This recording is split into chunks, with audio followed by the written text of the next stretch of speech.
Kamusta, Gemini? Welcome to Like a Tarot. Alamin natin kung ano ang purpose ng buhay mo. Ano ang clear goal or direksyon mo? Ano ang kaya mo isakripisyo or ano ang gusto mong ma-solve? Paalala para sa mga bagong viewers na ang reading na ito ay timeless reading. General reading, ano man ang edad mo or gender mo, kunin mo lang kung ano yung akma sa sitwasyon mo. At saka ikaw na rin magpalit kung si person mo ba ito or ikaw. At ito ang start ng 1 week reading mo. Alamin natin ang message ng mystical cards sa iyo.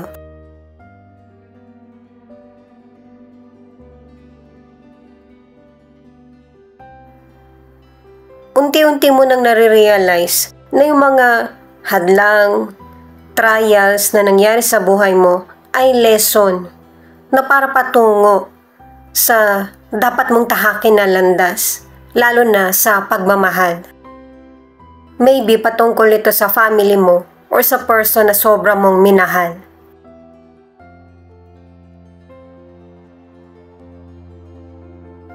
May mga Gemini na nauunawaan mo na yung situation, kaya nire-release mo na or sinasabi mo na kung ano yung totoo mong nararamdaman or kung ano yung totoo mong opinion. Yung pinanggagalingan ng judgment mo or opinion ay dahil sa mga na-experience mo. Dahil nga sa na-experience mo, may mga hindi ka magandang masasabi or puna. Itong next card naman ang nagsasabi na kailangan tanggapin mo kung ano yung pagbabagong nangyayari sa buhay mo. Kasi yung buhay natin, kumbaga panapanahon. Yun bang naihahalin tulad sa weather or season? Kasi yung pagbabago, nagpapatuloy yan guys sa bawat isa sa atin. Kailangan ito para makalagpas ka sa mga trials na nagaganap sa buhay mo. At para malaman mo yung purpose mo sa buhay at mapunta ka sa tamang direksyon. Alamin natin kung ano ang situation, ang solution at outcome.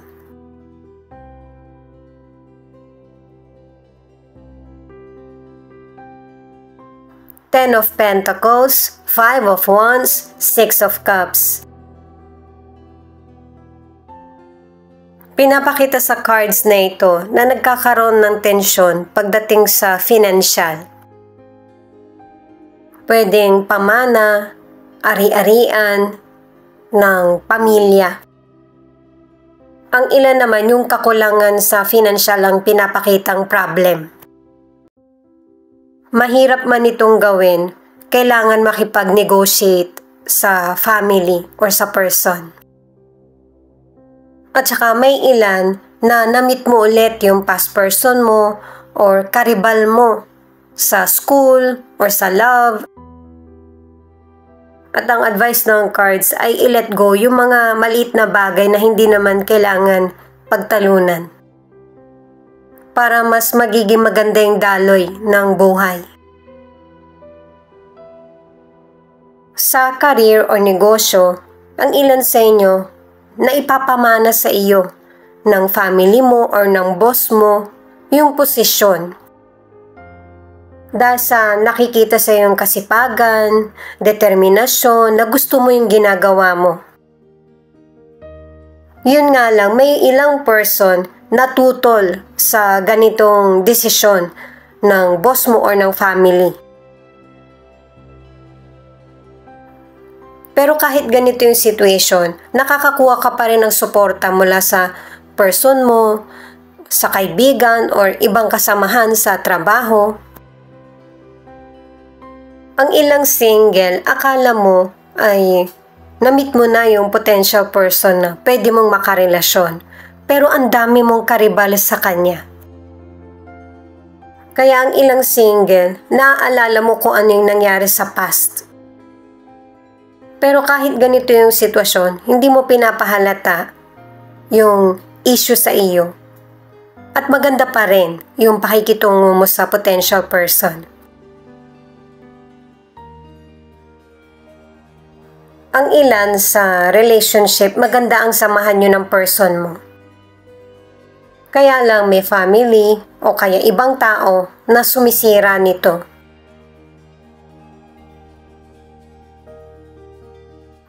Eight of Cups in reverse, Three of Pentacles, Eight of Swords.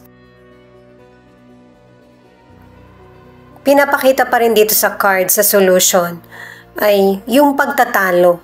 Pero ang gusto mo, yung magkaroon ng teamwork sa taong kausap mo or family member. Para matapos lang yung problem, pinipilit mong makisama. Hindi mo nakikitaan ng kooperasyon yung person, kaya ikaw na mismo yung nag-give up. Kasi ang gusto mo na dito ay yung makamove on ka na at harapin na yung mga totoong issue sa buhay mo.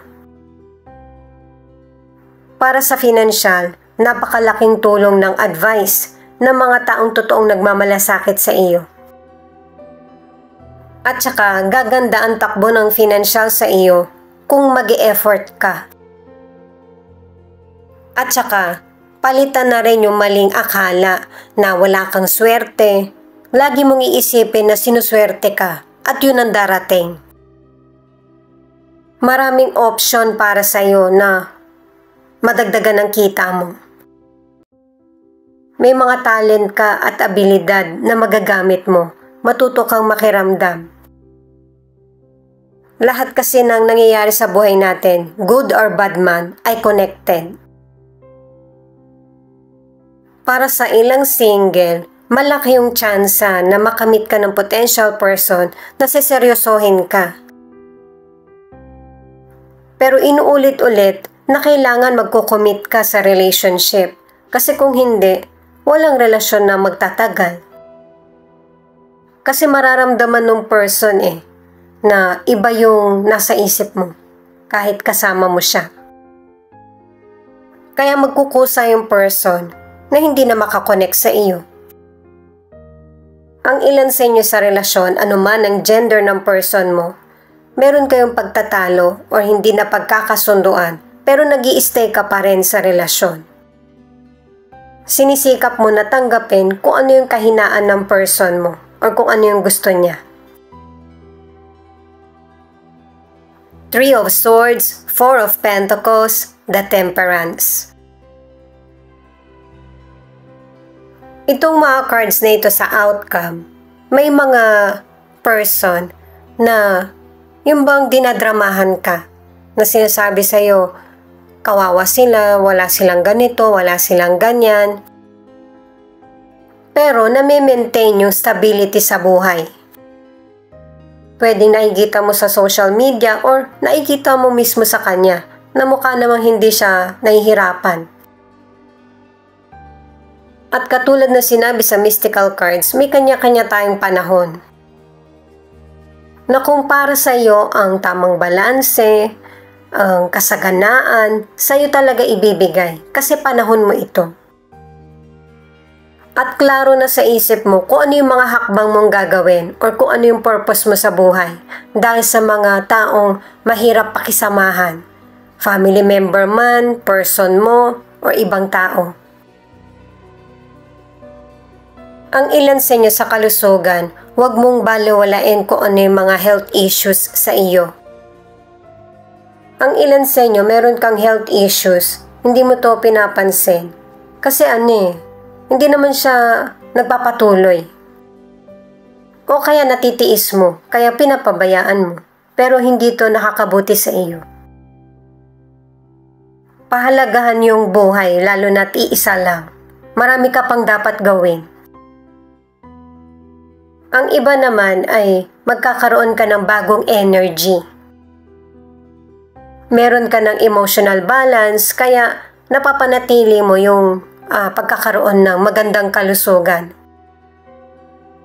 Single ka man or nasa relationship, pinakita na sa mga naunang cards na merong ibang tao, family member or third person na nakakasira sa koneksyon mo o relasyon sa kapwa or person mo. Itong final card na Six of Pentacles, di ba nga nagle-let go ka sa mga sitwasyon na hindi nakakabuti sa iyo? Mas naaani mo pa yung respeto ng kapwa kahit hindi dun sa person na binabaliwala ka. Nararamdaman ng ibang kapwa mo na hindi ka mapanghusga. Yung kindness mo. Yung pagtulong mo sa kapwa mo na kailangan mo rin naman. May babalik sa'yo yung kabutihan na nagawa mo sa panahon na hindi mo inaasahan. Para sa ilang single, kung noon mataas ang standards mo sa pagpili ng makakarelasyon, susubukan mo na makibagay sa potential person or kilalanin siya. Kahit na may karibal ka man. Kasi napapansin mo na mas lalong napapatagal yung pagdating ng dawan, kaya kumikilos ka na. Ang ilan sa relationship dahil nga sa may third person, pwedeng family member or ibang tao na nakikigulo sa relasyon nyo, lalo kayong hindi nagkakaayos ng person mo. At ang dapat nyong i-focus ng person mo ay yung panahon nyo sa isa't isa, kung paano magiging solid muli ang relasyon. Ito yung feelings ng person mo na pwede rin ipakita kung ano yung feelings mo. Maaari na umiiwas yung person mo sa iyo, hindi kanya kinakausap, or nagkahiwalay na ang ilan sa inyo dahil sa matinding problema na naganap sa relasyon nyo. Matagal ka ring nakisama, inalam kung ano yung problema sa relasyon nyo at kung ano yung pwede pang maisalba. Kahit na hindi mo nabibigyang pansin ang sarili mo. Pangalawang card na ito na pwedeng person mo o kaya family member, kakilala, na hindi totoo ang pakikitungo sa iyo.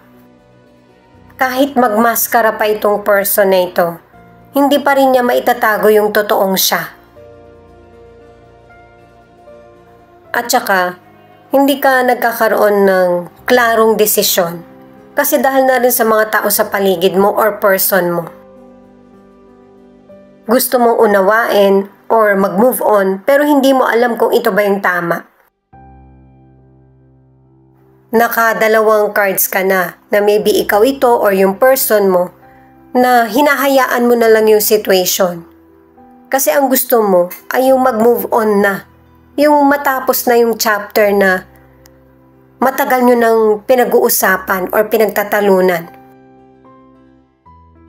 Person mo man or ikaw, lahat tayo may limitasyon. May mga nasakripisyo din ang person mo sa paraan na alam niya. At ganun din ikaw.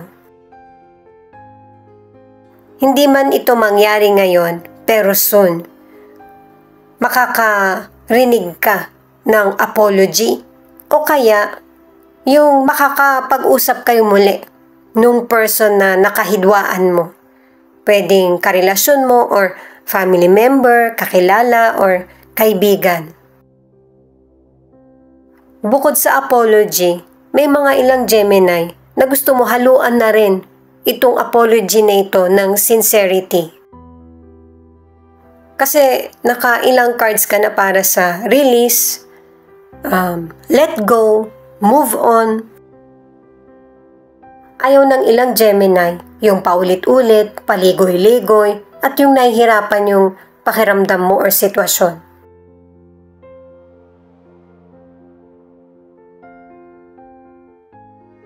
Pisces, Cancer, Taurus, Virgo, Libra, Capricorn, Leo, at Gemini.